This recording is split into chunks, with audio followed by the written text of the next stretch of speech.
Ready, set, adventure!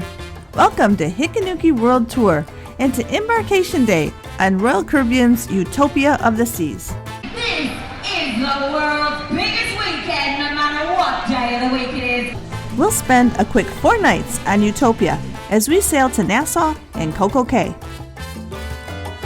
We'll enjoy poolside singing and dancing, exciting water slides, and relaxing hot tubs. We'll explore the 40 ways to eat and drink, starting with the Salarium Seafood Buffet.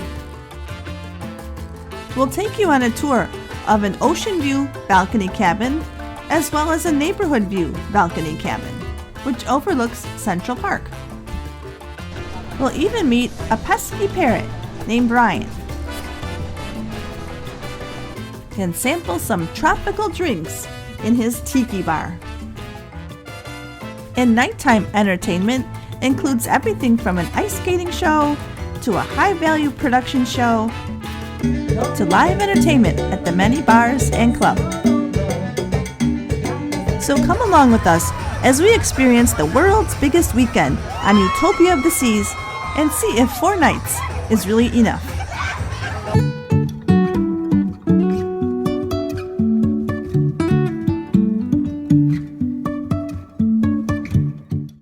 Utopia of the Seas, which started sailing in July of 2024, is Royal Caribbean's second largest ship and has been dubbed the world's biggest weekend. Choose from either a 4-night weekday cruise departing from Port Canaveral on Mondays or a 3-night cruise departing on Fridays. We were assigned a 1:30 check-in time and reminded several times to honor our check-in time.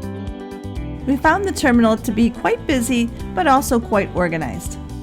There are plenty of porters available to help with your luggage.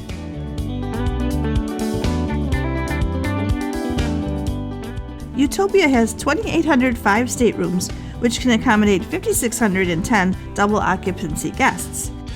We heard that the ship was not yet sailing at full occupancy, but the terminal definitely felt crowded.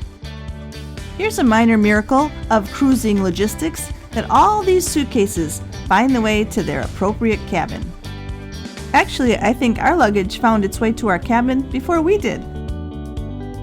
Once inside the air-conditioned building, you make your way through security. And now, vacation mode starts. Well, not quite, because you still have to check in with your passport. The terminal still feels new and is bright and clean.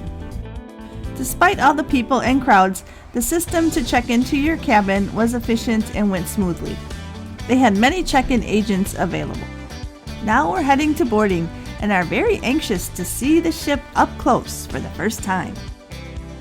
And here's our first glance at our home away from home for the next 4 nights. And the excitement builds the closer we get.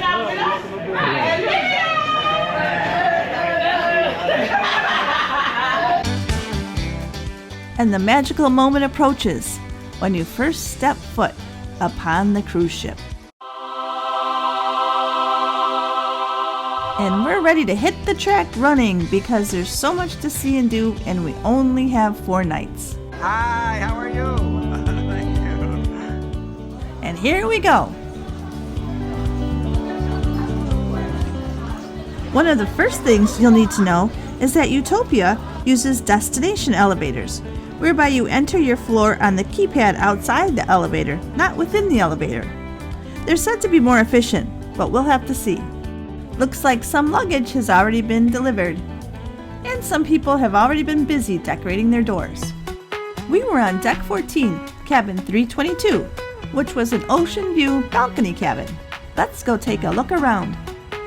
The ship is only a month old, so as expected, the cabin seemed fresh, clean, and new. To me, the size of the cabin and balcony were what we expected and typical of other ships. While nothing extraordinary, it was a very nice space. I like that the bed was positioned near the balcony rather than having the couch in that space. One new touch to note are the hooks which are found under the TV, where you can hang your purse, backpack, hat, etc. There are 2 separate closet areas. This one has hanging space, shelves, the safe, and a drawer. And this is the second closet. You can always ask your stateroom attendant for more hangers if needed. Here's the desk, which has plenty of outlets and USB ports. You'll also get a daily planner in addition to using the app. There are 4 drawers in the dresser in addition to the small mini fridge. I did think the drawer space was a little more limited than in other cabins we've sailed in, maybe because this ship is geared for 3 and 4 night cruises. And now the bathroom, which was also pretty standard but very nice, especially because it was so clean and new. The glass shower door is always appreciated. Our cabin steward Gennaro always kept our room looking great, especially the bathroom, and provided plenty of towels. I really liked the backsplash and the tile floor. I thought they were bright and colorful. The bathroom has plenty of storage for you to utilize, including shelves on the side and below the sink.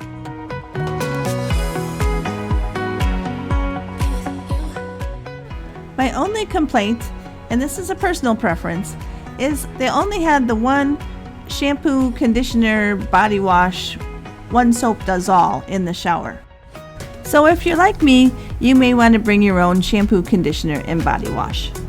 Or they do have some nice products on board the ship. The shower was nice with an adjustable shower head, and the water pressure was great. There was also a clothesline to hang your wet clothes. And this is the Oceanview balcony, which also is pretty typical in size. The one thing we didn't love was that it did feel a little closed in. I think it was because of the position we were in on the ship and the pool deck above. Although it did provide some protection from the blazing hot sun. But at night, it felt like our view of the stars was a little bit obstructed. This is deck 14 port side aft, so you may want to consider a different deck. But all in all, we did enjoy our time on the balcony. And here's one last look at the cabin. I have a feeling we're going to be very busy and not spending a whole lot of time here. So let's go get to know the Utopia of the Seas. This is an Oasis Class ship, but has many updates which set it apart from others in the same class, although there are many areas which will seem familiar. But first, we need to head where every good cruiser knows they should head first, and that's to our muster station. We'll check in there and then explore the ship. Have the crew member scan your SeaPass card and you're good to go. We'll start on Deck 15, the pool deck. As the world's biggest weekend, you can expect to hear loud music. Check your cruise compass for information on live music, DJs, and just what's going on the pool deck. We found there were lots of places to sit on Embarkation Day. A Royal Caribbean ship wouldn't be the same without Sprinkles' free ice cream station, and this was nice because the crew members make the cones for the people. The colorful pool areas really make you feel like you're on vacation. And don't miss the water slides. Looking for a quieter, adults-only area? Then head to the Salarium. This enclosed area will give you a break away from the kids and from the bright, shining sun. This temperature-controlled area offers plenty of seating, a few whirlpools, and even the Salarium Bistro where you can grab a bite from the buffet. You can even choose to lounge in the water, or if you prefer, head to the double cantilevered Infinity Whirlpool and watch the ocean go by. Just a reminder to hit that like button and be sure to subscribe to Hikanuki World Tour. It really helps our channel grow. Thanks, we really do appreciate you. On Embarkation Day, don't miss the Salarium Bistro's fantastic seafood buffet. And although children aren't allowed in the Salarium pools, they are allowed in the bistro. We found the Salarium Buffet to offer beautiful selections, a variety every day. It was calm and quiet, and it was our preferred place to get lunch. Let's take a quick look at today's offerings.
Oh, looks good, huh? I'll be back.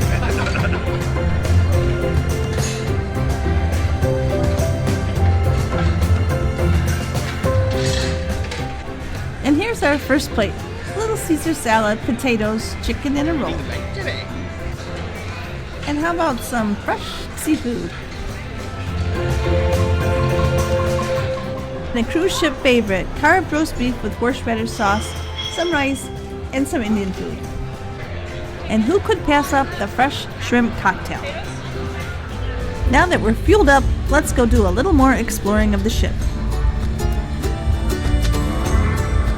Here's one of the water slides on board. And for those looking for even more adventure, be sure to check out the Thrill Water Park on Coco Cay. The open-air Central Park, located on Deck 8, causes the main pool area to be divided into two distinct areas. They do share the same entertainment, however. Today there's a band located under the big screen. There is shallow water surrounding the pool with ledge loungers, as well as plenty of traditional lounge chairs. And here's the Caribbean band, adding to the party atmosphere for all the sunseekers. Below you can see the neighborhood balconies fronting Central Park. Music and sound from the pool definitely carry down to those balconies during the day. I think the pool deck definitely supports their world's biggest weekend vibe.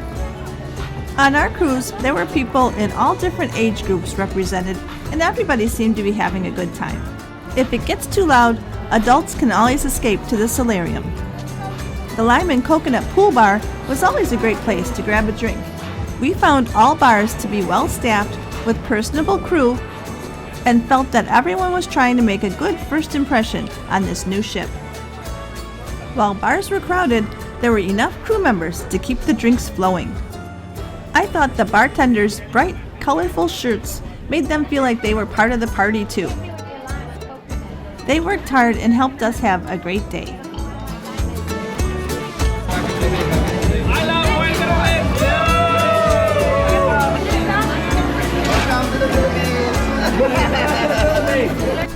And here's a look down at the Boardwalk neighborhood, where the Abyss slide lets out. There are also neighborhood balconies on this side. We're walking aft on Deck 16 toward the sports court. Here you can play basketball, pickleball, and ping pong. It's nice because the ping pong is enclosed, so you're not going to lose your ball over the side of the ship.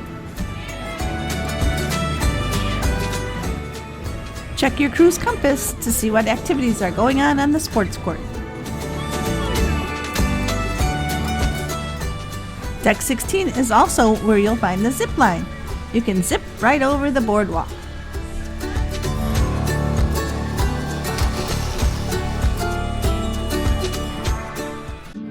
You'll also find the bright and colorful Aqua Dunes miniature golf course on Deck 16. I've never seen such a well-kept mini golf course on a cruise ship. I guess maybe that's because it's brand new. But it can be a little tricky. Deck 16 is also where you'll find the entry to the ultimate abyss. This slide, 150 feet above sea level, is the longest dry slide at sea. Shoot a little archery while waiting for your turn. This ultimate abyss has new zoom booster rollers, and it makes the slide much faster and more fun than its counterparts on other Oasis Class ships. It features transparent racing windows and 300 LED lights, and takes 19 seconds to descend the 10 decks. But warning, it's only for the brave.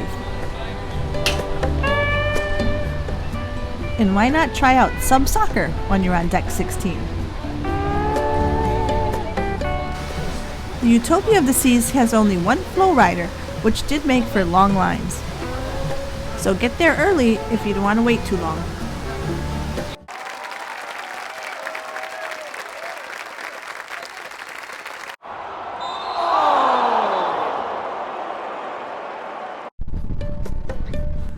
Looks like we're not quite ready for sail away, so let's go grab a snack. If you're looking for some quick service Mexican food, look no further than El Loco Fresh on Deck 16. Here you can make your own tacos or nachos, or try a pre-made burrito or quesadilla.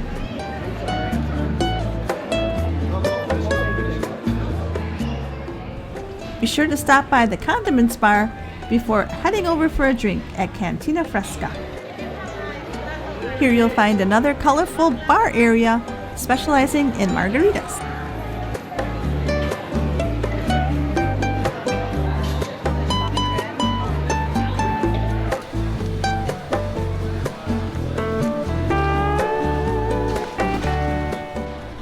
We tried the quesadilla and the burrito, and I'm happy to say they were both really delicious. This is one of the improvements I found on Utopia, is that there are plenty of places for complimentary food while you're at the pool.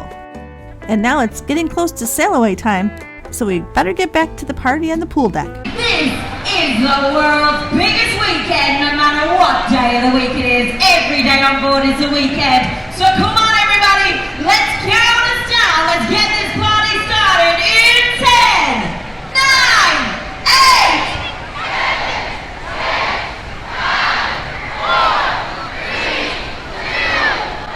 it's party time! Welcome aboard everybody! So as you can see, this is quite the Sailway Party, and you won't want to miss it. Party people, hello, hello! Can we get everyone give us a big cheer? All eyes from the pool are on the stage to see what's going to happen next. It's going to get a little loud and distorted, so I'm going to add our own music.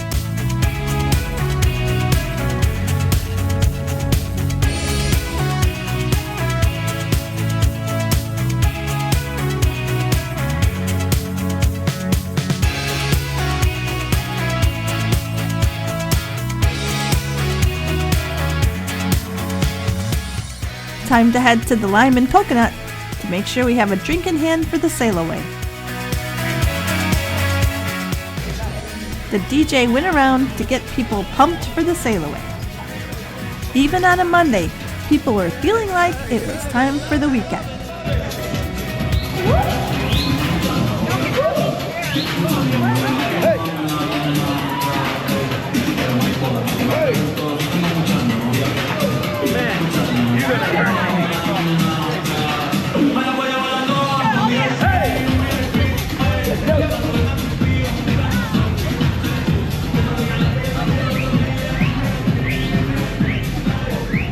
And there goes the Carnival Freedom. You may remember a fire ruined the whale tail and has yet to be replaced. And now it's our turn. Hopefully we can outrun that storm. Goodbye, Cape Canaveral. See you in a few days. And now we're going to take a tour of a Central Park balcony stateroom. The first difference you'll notice versus the Oceanview balcony room is that the beds aren't against the window. But this makes more sense, as when you go onto the balcony, you can see right across to your across-the-street neighbors. So this provides more privacy for you. But otherwise, I'd say the two balcony rooms are pretty much identical. Our friends initially booked an interior cabin room, but then they used the Royale bidding program that lets you bid on a higher room category. Their bid was successful, and for $100 extra, they upgraded from an interior to the neighborhood balcony cabin.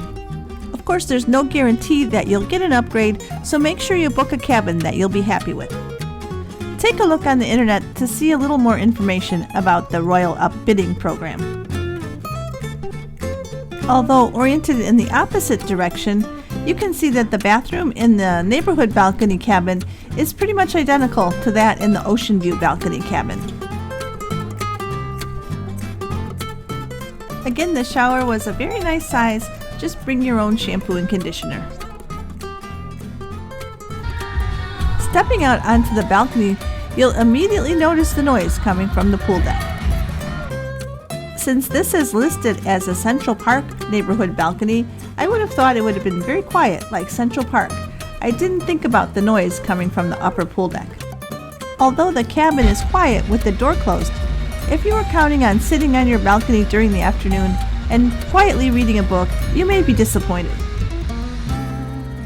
But having a balcony is always nice, and this one does bring in daylight. And if you're going to the world's biggest weekend, maybe you're not looking for quiet. On Deck 5, the Royal Promenade, you'll find the Rising Tide Bar. Keeping true to Royal Caribbean's Promenade classic cars, the Utopia has one as well, which is beautiful and a great photo op. One thing I like about the Oasis Class ships is there is enough room for everyone to spread out, and once the ship gets going, things don't feel as crowded. You'll find the Cafe Promenade on Deck 5, where you can always find a tasty snack and a drink to wet your whistle. Remember to stay hydrated because it's hot out there. The Royal Promenade has a little bit of everything, from interesting artwork to duty-free shops to bars and places to grab a snack. You'll probably be spending a good deal of time here. So come take a walk and we'll see what there is to see.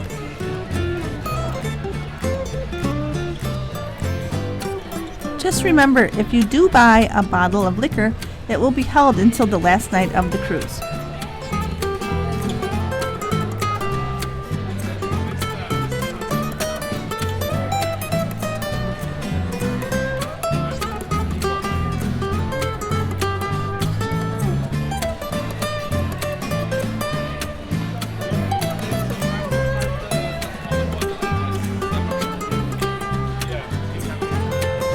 The Irish pub is Bell and Barley. They feature live music, a long list of beers, specialty gin drinks, all in an Irish pub atmosphere.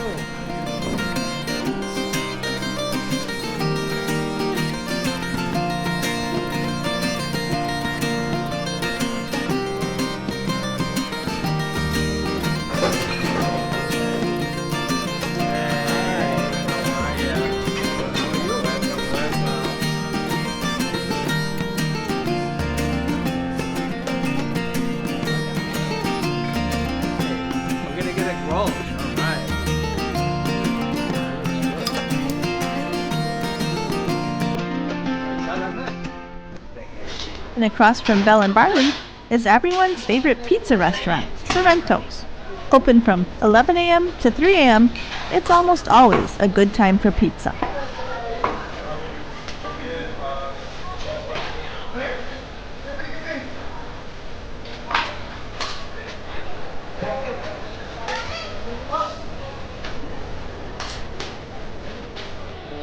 And come evening, the Promenade is the perfect party place. Tonight's the one-hit wonder party. We'll definitely be back for that.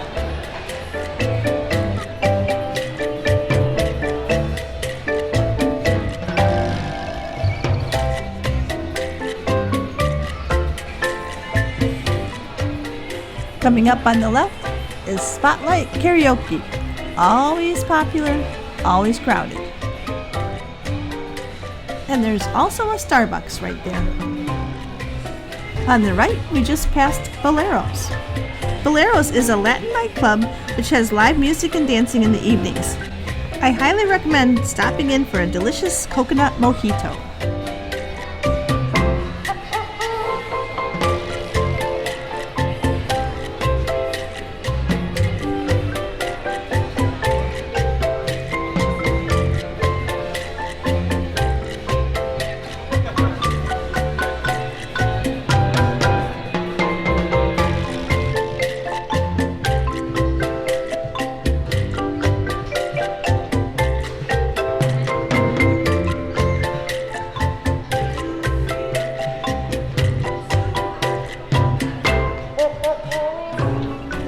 Be sure to stop in the Royal Caribbean, the shop, to pick up some branded merchandise, both from Utopia and Coco Cay.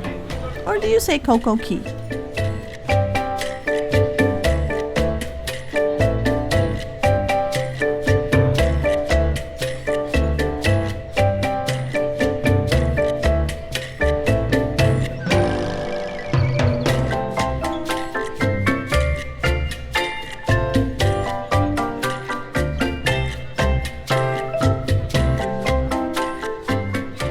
You'll find a little of everything here, from drink cups to ship models to to caps and hats and shirts, t-shirts, you name it. I'd say the Utopia is really going all out to get their name out there. And here's the perfect day merchandise. And at the Port Merchants shop, you'll find plenty of duty-free shopping.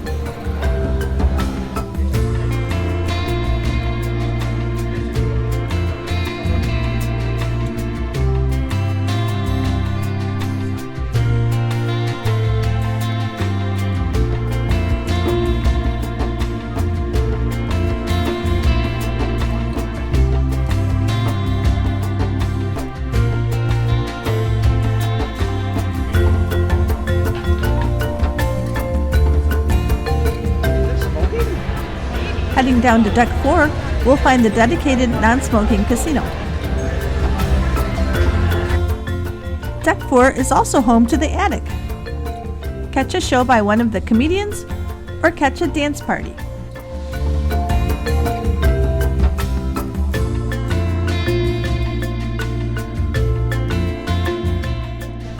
And now we'll head to Casino Royale, the larger casino. But of course, we have to see Park West and all the beautiful artwork. Keep an eye on your cruise compass to find out when the art auction will be.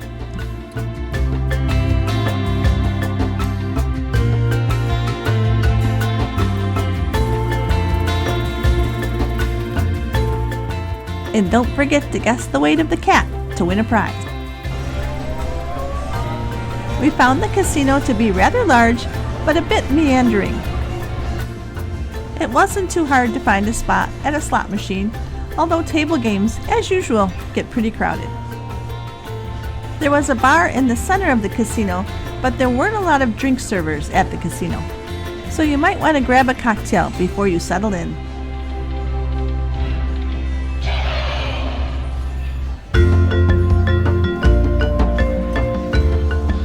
And here's the bar and some comfortable seating in case you need a little break, or a place to plan how to spend your winnings.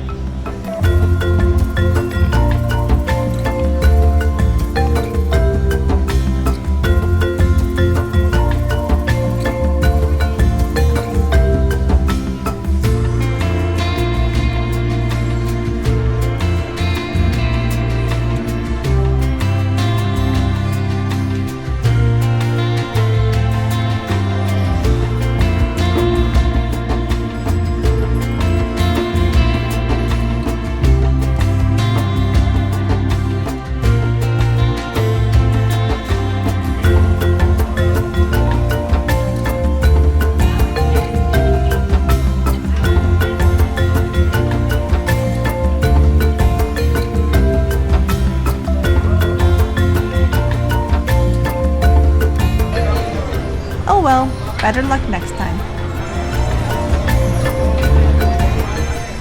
And now we find ourselves back at the Pesky Parrot. This is a new addition to the Oasis Class ships, and we really like the bar. It has a tiki feel to it, but it's bright and looks out onto the promenade, so it's not as dark as sometimes tiki bars can be. We found it to be reminiscent of Trader Sam's at Disney.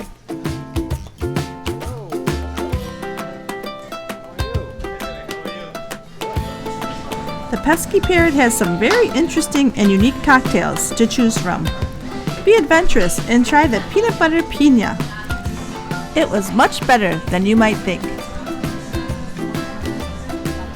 And don't forget to say hello to Brian, but don't get too close because he does bite. There's lots of comfortable seating to choose from, and you'll feel like you're out in the middle of the Pacific Ocean, but you're really in the Atlantic.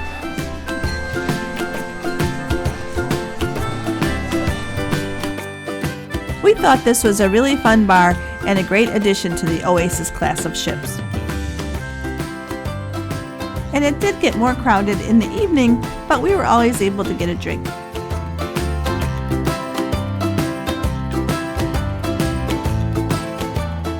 Be sure to bring an extra $1 and leave your mark, and try to find the Hikanuki World Tour dollar if you can. Here's a hint.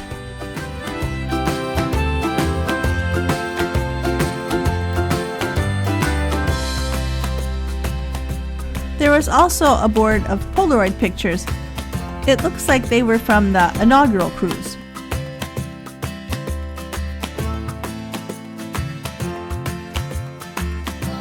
In addition to the dollar bill decorating, there's also some other interesting decorating choices.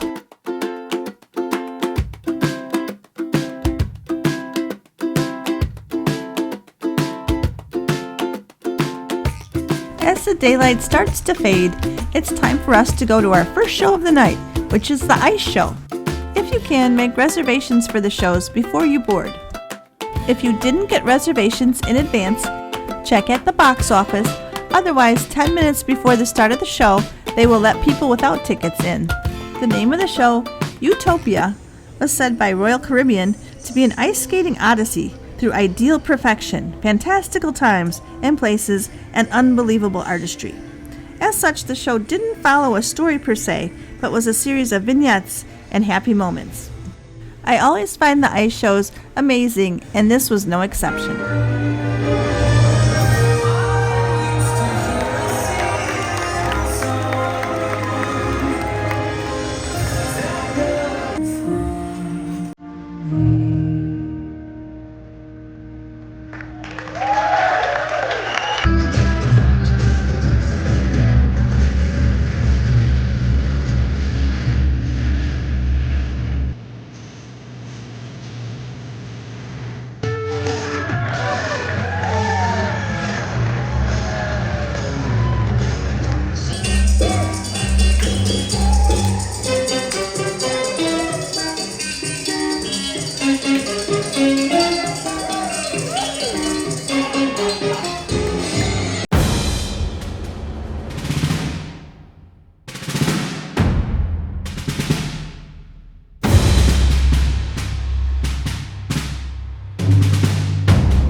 One more time. Let's hear it for our international ice cast in Utopia.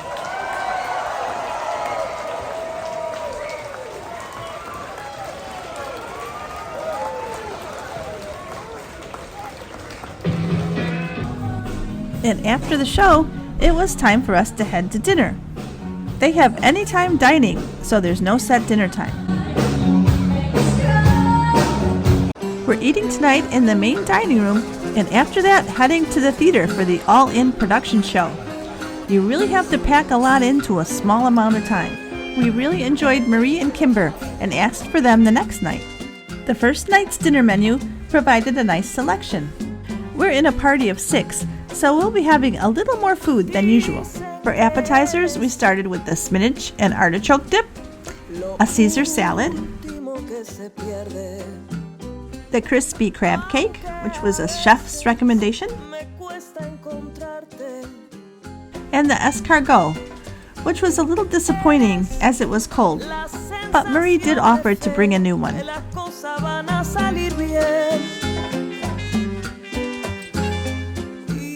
For a main course, 2 of us chose the New York strip steak, which was delicious. 3 of us chose the slow-roasted prime rib. Mine, unfortunately, was way undercooked.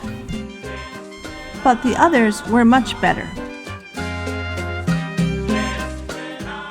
And we chose the aromatic chicken saag, because you can never go wrong with the Indian food. All the desserts were delicious, starting with the Boston cream pie, the key lime pie, and the peanut caramel bar. So far, we've enjoyed all the food on the Utopia. And now it's time for our second show of the evening, All In, the production Broadway-esque type show. Here's some highlights.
We really enjoyed the All In production show. I don't think I've ever seen so many dancers and singers in one cruise ship show, and they were all very talented. The unfortunate thing about the short cruise is we'll only be able to see the shows once. And so far, everything has been great.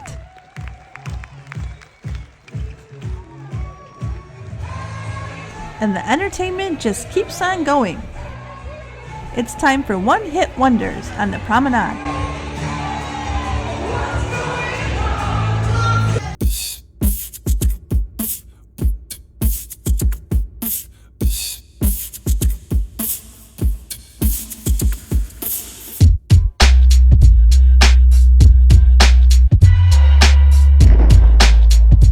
And we're going to stop in at the Pesky Parrot for a nightcap. As you can see, it's a little more crowded at night. We can also enjoy the entertainment from the Promenade without being out in that crowd.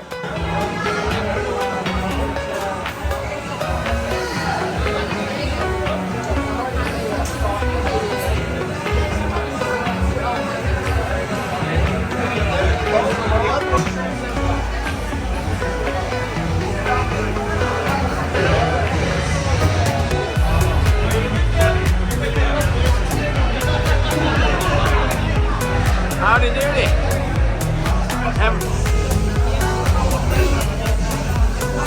Thank you.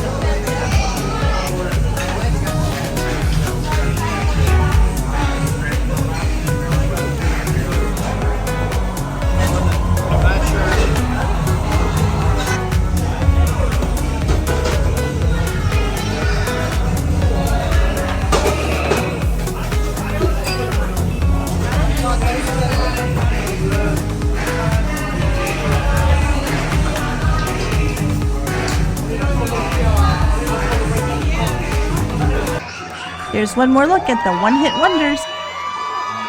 I'd say the weekend is in full swing, even on a Monday night.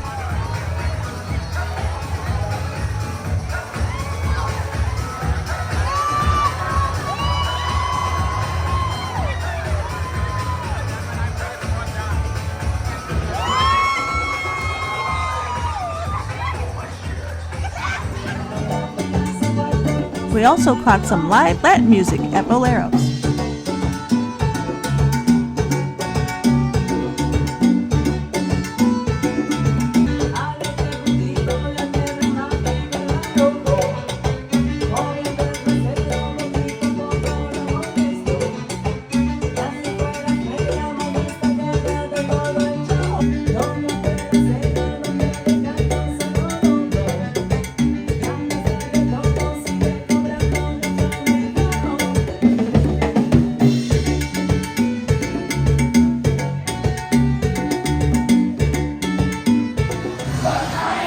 Attic had been transformed from a comedy show to a nightclub.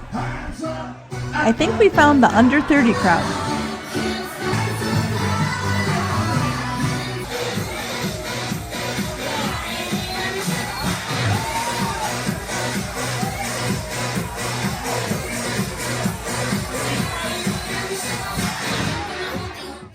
And that was all the fun we could pack into one afternoon and evening. And it leaves me wondering if 4 nights is going to be enough. So stay tuned and see what we decide. On Embarkation Day, we always enjoy all the t-shirts, matching and otherwise. So here's a few of our favorites from the Utopia.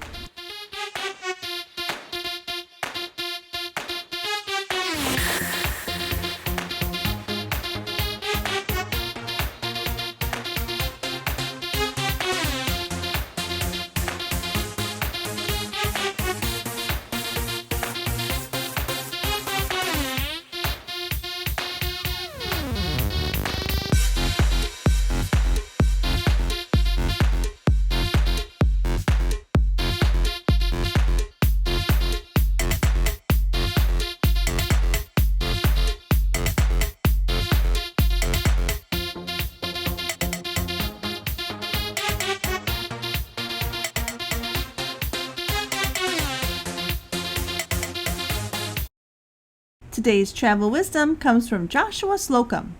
The days pass happily with me wherever my ship sails. Thanks for joining us at Hikanuki World Tour on Embarkation Day on the Utopia of the Seas. Stay tuned for more videos of the rest of our cruise.